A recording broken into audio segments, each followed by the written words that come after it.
Once we have the shoulder seam sewn, we are going to take the collar and match it to the center back of the jacket at the neckline. So I have a pin marking center back and a pin marking the center of the collar where we have the small notch cut already. So I'm going to line that up so that I have right sides together, lining up the two sections where my pins are, and then I can just remove the first pin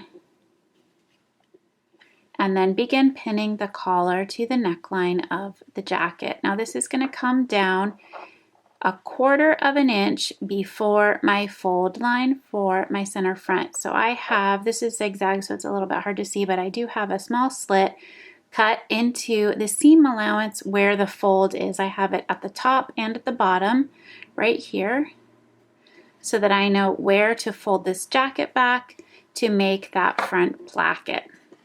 So I want my collar to come just about 1/4 of an inch before that, so I have a little bit sticking out at the neckline. So that is going to come to this point. Then I'm going to fold this with right sides together so that it overlaps just this front tiny little point of the collar at the neckline. And then when we turn it right side out, the collar will be tucked in between the jacket and the facing. So I'm going to pin that on this side, and then I'm going to do the same around this front side, folding back this front placket along my marked fold line to cover the collar point on the opposite side as well.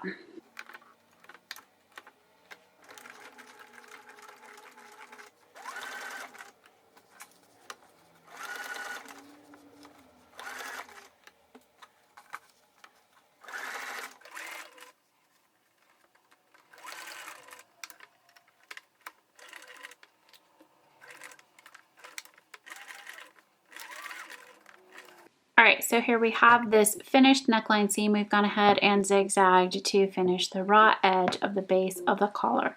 Now I'm just going to flip these right side out to turn the entire front right side out. You can use a point turner to push these up so that you have a nice clean point. Then you'll line that up with the marking on the bottom and press this to have a really straight, even front. And you can see this beginning to take shape. So we have this folded back. Now we're going to come over, matching up with the lines on the pattern, 3/8 of an inch over. You will top stitch a line up the front until you get to the base of the collar, and then you're going to pivot and edge stitch right along this seam on the jacket side, holding the seam allowance down underneath. So the seam allowance will be pushed towards the jacket, and you'll continue top stitching right along this entire collar to jacket seam line until you get to the other side, and then you'll pivot and you will stitch down the opposite side to finish off the matching front placket for the other side of the jacket. All right, so there you can see that stitching. We have that down, and you can go ahead and stitch this center front line as well at this point, or you can do it later. We have this a little bit in a little bit different order in the pattern. Then we're going to work to attach the sleeves. We have the sleeve. We have zigzags around the sides and the top curve, and for this demonstration I have only zigzagged or finished the edges down to the notches so that it's really clear for you to see what I'm doing. You can finish the entire edge of the sleeve as you're working with your pattern piece. Now this is the flat sleeve, so I'm just going to replace this with the one I have ready to sew. So we have the same edges finished, and then where the notches are, I've gone ahead and pressed in the 1/4 inch seam allowance on both sides at the base of the sleeve. So the edges will fold in slightly as I line that up with my sleeve cuff. So to sew the sleeve cuff, I'm going to fold this right sides together. I'm going to stitch down 1/4 inch on one side. Then I'm going to sew up on the opposite side, 1/4 inch up. I'm going to pivot and stitch in towards the circle mark on the pattern piece, and that is going to give me a slight extension that's going to stick out past that overlap point so that when the cuff is finished, it can overlap with a little bit to snap and close. All right, so there you can see that stitching on both sides. Then we are going to just trim out the corners trim away the bulk.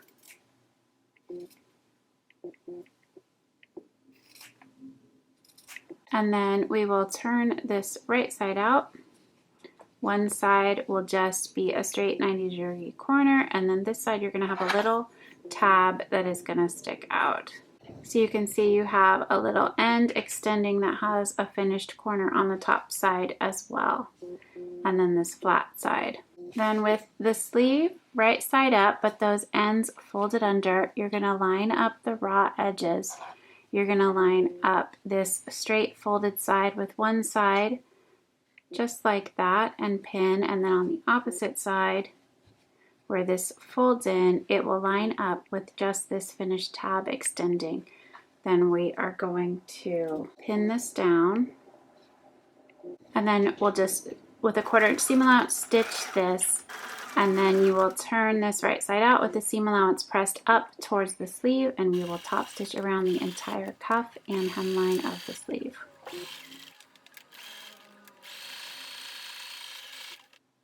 All right, once we have the cuff attached, and you're gonna wanna make sure when you attach it to the other sleeve that your extended portion is sticking out on the opposite side of the sleeve so that they overlap the same way on both sides. Then we're gonna take this and attach it to the arm size. So we have the opening here on the jacket and the top edge of the sleeve. Now again, this is for the 14.5 inch size. It's a pretty high curve on this sleeve compared to the 18-inch doll pattern, which is a wider, gentler curve, which might be a little bit easier to set into this opening. But for this one, we will just match the center top portion of the sleeve with the shoulder seam to begin, and we will pin these right sides together and then carefully just work our way around the curve, pinning that all the way down, and then match the underarm seam lines. And then once we have this pinned, we will take this over to the machine and stitch this with a 1/4 inch seam allowance from underarm to underarm.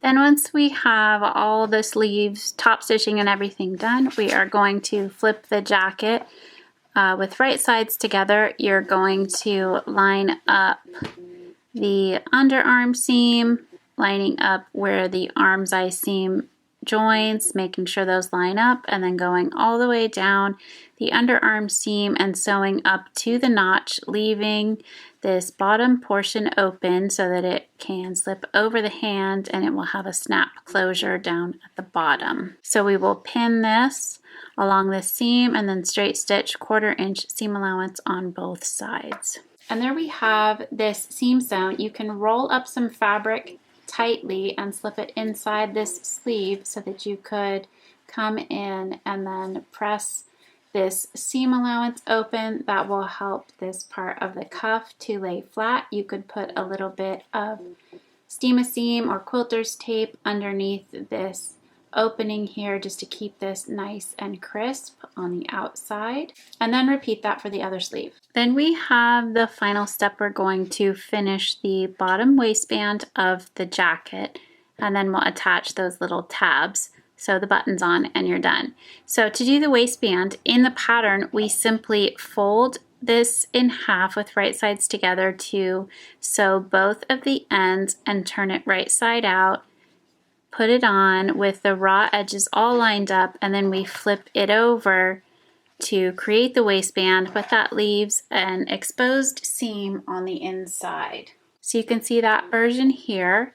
The waistband is sitting on the outside, but it does not cover this interior seam. So for this tutorial, I'm just going to show you a little bit different method that's not in the pattern to enclose this entire bottom edge. So we're going to take our same waistband piece.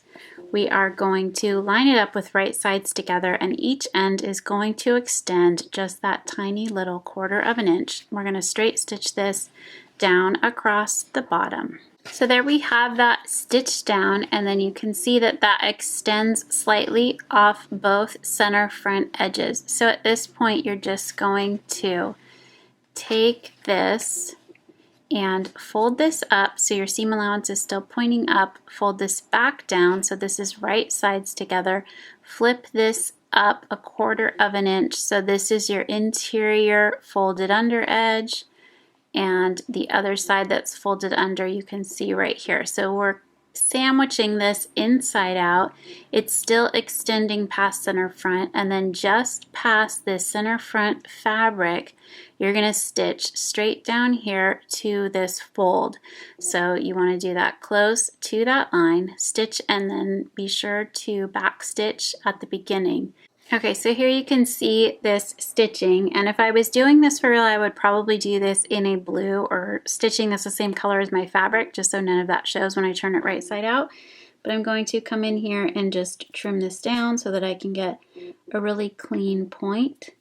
But this is going to fold to the inside, so I want to push this to the inside. As I turn that right side out, it will come in here, form out the corner. You can use a point turner for that, and then you'll see how on the inside that is going to cover that raw edge. Instead of have that sit on top of it, it's a much cleaner finish.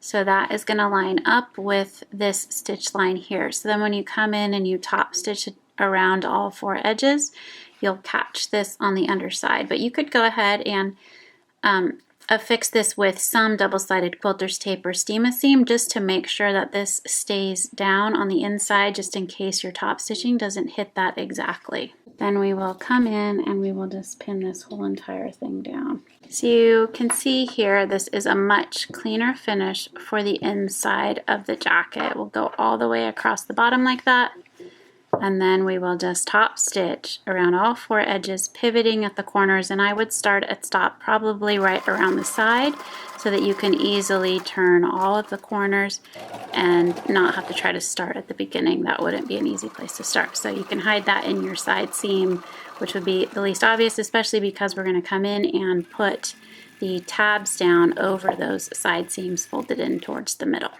Alright, so there we have that waistband attached, and it is enclosing this waistline seam. So that last part that we do need to attach on here are these finished tabs.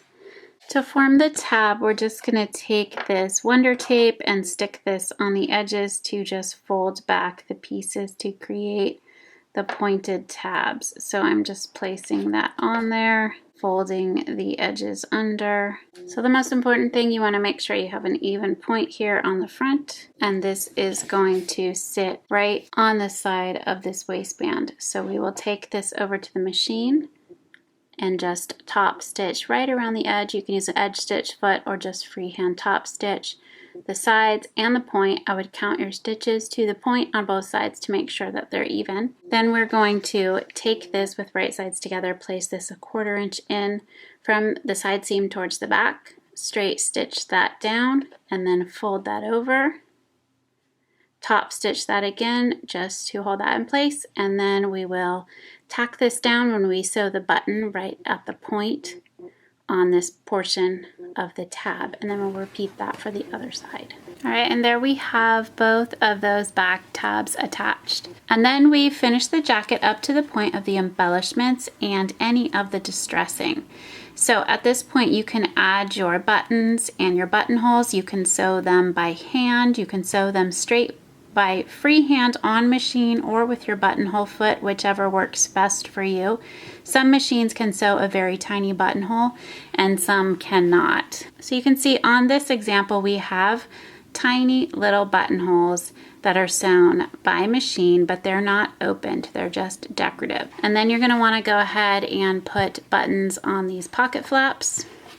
And then on the openings you're going to want to put a snap on the inside and on that flap extension, and then put the button on the outside. And then on the back we would go ahead and add buttons and just tack that down, the pointed part of the tab down, when you sew your button to your back tab. And then your jacket is finished. You can also go in and do some gentle distressing. So we have all of those examples you can see on this jacket. We've distressed the folded area of the collar, the points of the collar, the edges of these pocket flaps, anywhere there would be natural wear and distressing. So all the exterior edges of the jacket and inside between these seam lines, under the pocket, on the elbows is a great spot for some distressing, and along the back edge as well.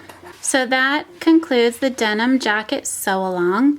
So I encourage you to try this. You can try it in different sizes and with different types of denim to create a variety of looks, and then jump on over to some of the other tutorials that we're going to present throughout the rest of this topic with some of the fun pattern hacks we have for use with the denim jacket pattern.